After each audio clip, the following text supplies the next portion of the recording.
Students, आज हम immunity में देखते हैं प्रतिरक्षा तंत्र के प्रकार।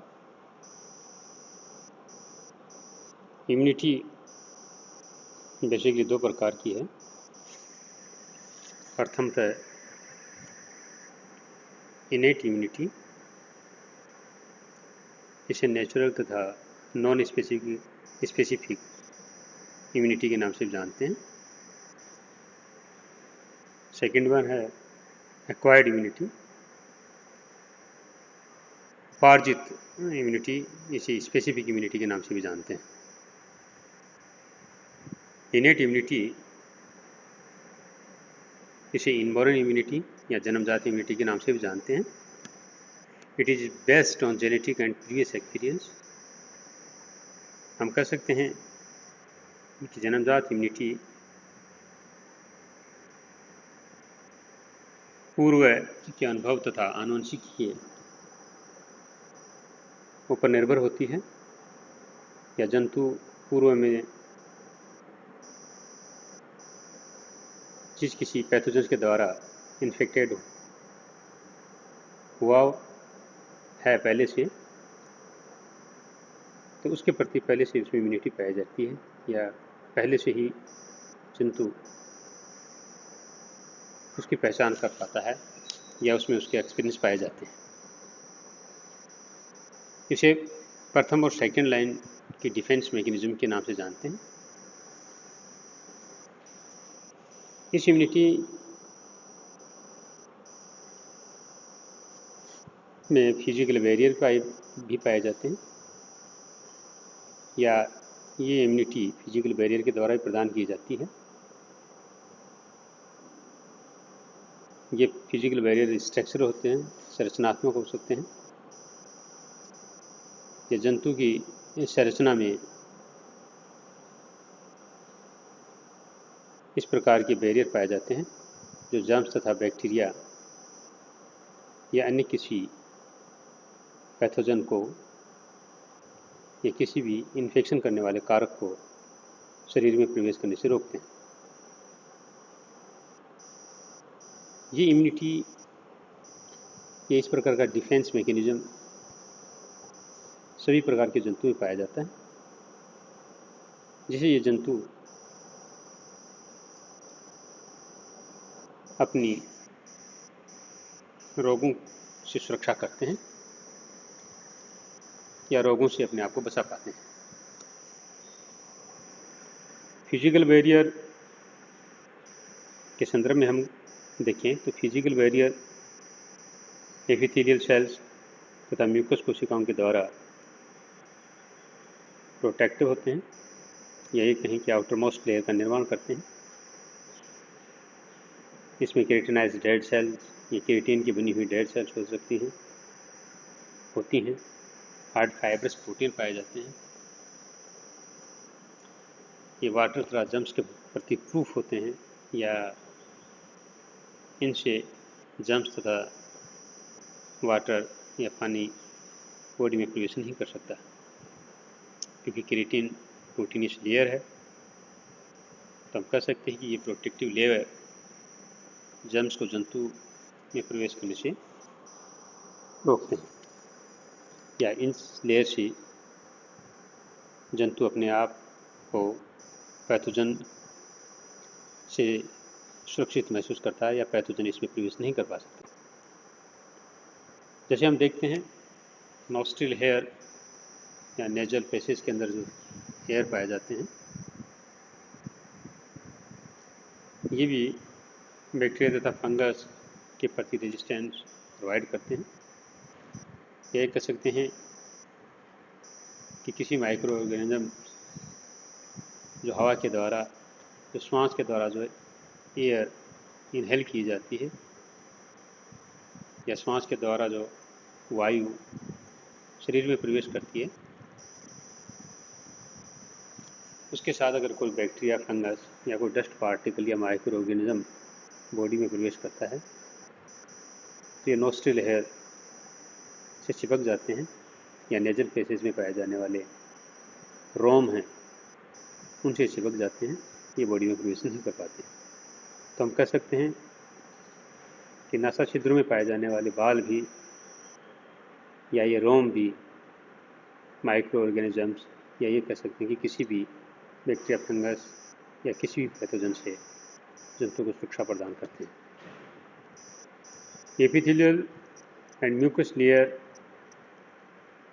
हम जानते हैं कि समस्त digestive organ, respiratory organs, urinary, genital tract आदि में पाए जाते हैं। जितने भी शरीर के ओपनिंग ऑर्गन हैं, जैसे नॉस्ट्रिल भी है, माउथ भी है,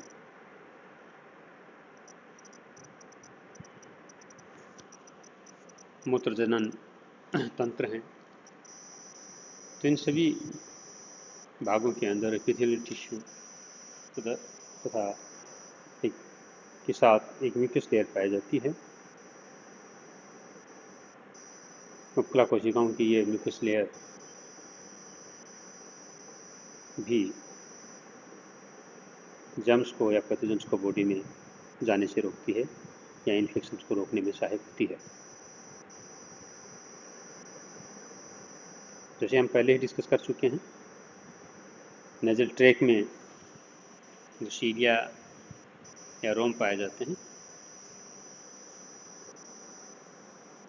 इसके साथ साथ इसमें म्यूकस लेयर भी पाई जाती है, और ये म्यूकस लेयर से कोई भी डस्ट या जर्म्स प्रवेश नहीं कर पाता, क्योंकि जो पैथोजन नेजल पैसेज के माध्यम से या वायु के माध्यम से बॉडी में प्रवेश करता है तो इस म्यूकस लेयर से चिपक जाता है, या इसमें म्यूकस पाया जाता है। ये म्यूकस इनको या पैथोजन को बॉडी में प्रवेश करने से रोकता है। तो हम कह सकते हैं कि म्यूकस लेयर पैथोजन्स को ट्रैप करता है तथा इसको किल करने में सहायक होता है। सभी प्रकार के वर्टिब्रेट तथा इनवर्टिब्रेट जंतु में कशेरुकी तथा अकशेरुकी जंतु के अंदर इस प्रकार की इम्यूनिटी पाई जाती है। इस इम्यूनिटी में जंतु के द्वारा एंटीबॉडीज का प्रोडक्शन किया जाता है। जब कोई पैथोजन या कोई जर्म्स या वायरस, बैक्टीरिया बॉडी के अंदर प्रवेश कर जाता है तो ये बनी हुई एंटीबॉडीज जंतु को एक डिफेंस मैकेनिज्म प्रोवाइड करते हैं या रोग को फैलने से रोकती हैं। या ये कह सकते हैं कि इम्यून सिस्टम के द्वारा बनी हुई एंटीबॉडी जंतु को उस पैथोजन या हम कह सकते हैं कि बैक्टीरिया, वायरस या डस्ट पार्टिकल या अन्य कोई कारक जिससे प्राणी रोगी हो सकता है, उसको ये एंटीबॉडीज नष्ट कर देती है। ये एंटीबॉडीज इम्यून सिस्टम के द्वारा प्रोड्यूस की जाती हैं। तो हम कह सकते हैं कि लगातार जंतु में विभिन्न प्रकार के पैथोजन्स जैसे बैक्टीरिया, वायरस या अन्य कोई कारक वायु या अन्य माध्यम से प्रवेश करते रहते हैं। शरीर का इम्यून सिस्टम है वह एंटीबॉडी प्रोड्यूस करके जंतु को रोगों से बचाता है। नेक्स्ट हम लेते हैं एक्वायर्ड इम्यूनिटी। एक्वायर्ड इम्यूनिटी या उपार्जित प्रतिरक्षा ये दो प्रकार की है, सक्रिय तथा निष्क्रिय, active type and passive type of immunity. Active type की इम्यूनिटी को हम देखते हैं। ये इम्यूनिटी नेचुरल एक्सपोजर से बनती है, या ये कहें कि किसी भी बैक्टीरिया या वायरस के प्रवेश करने के बाद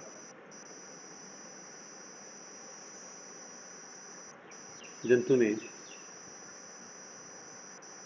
एंटीबॉडी का निर्माण हो जाता है।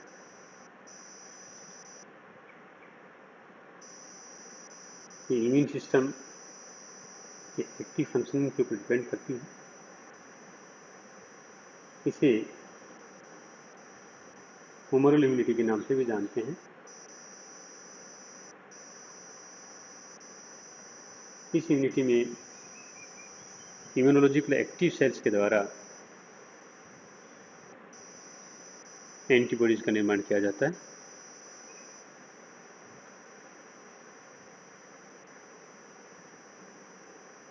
ये इम्यूनिटी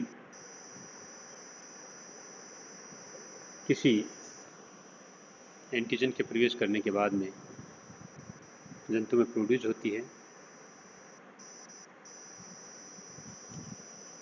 और कुछ समय के लिए बनी रहती है। इस इम्यूनिटी को सेल मीडिएटेड इम्यूनिटी के नाम से भी जानते हैं। नेक्स्ट हम लेते हैं पैसिव इम्यूनिटी।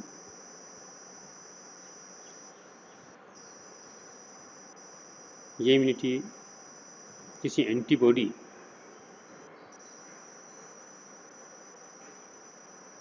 कि जंतु के शरीर में प्रवेश करने से बनती है, या ये कहें कि जंतु को जब एंटीबॉडीज दी जाती हैं तो एक्वायर्ड पैसिव इम्यूनिटी के नाम से इसे जाना जाता है। इस प्रकार की इम्यूनिटी में किसी प्रकार का एंटीजेनिक स्टिमुलेशन नहीं होता है, यही कहें कि इम्यून सिस्टम का किसी प्रकार का पार्टिसिपेशन इसमें नहीं होता, क्योंकि रोगों से बचने के लिए जंतु को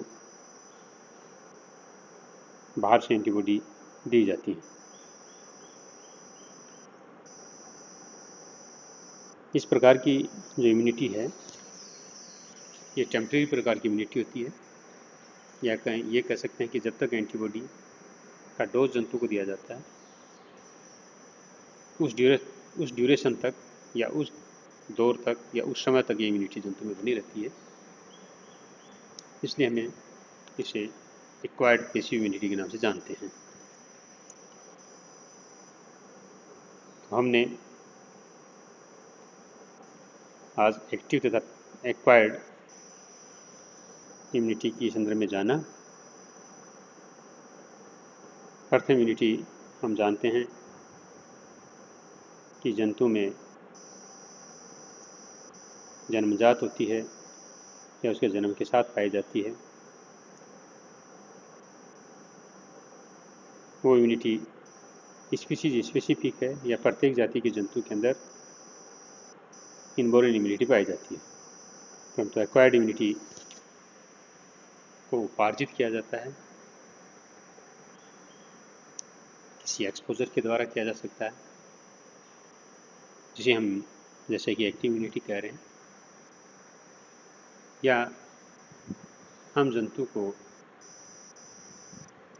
किसी इन्फेक्शन से बचने के लिए एंटीबॉडीज़ प्रोवाइड करते हैं, इसे हम पैसिव इम्यूनिटी कहते हैं। तो ये दोनों प्रकार की इम्यूनिटी जंतु में रोगों से बचाने में सहायक होती हैं। Thank you.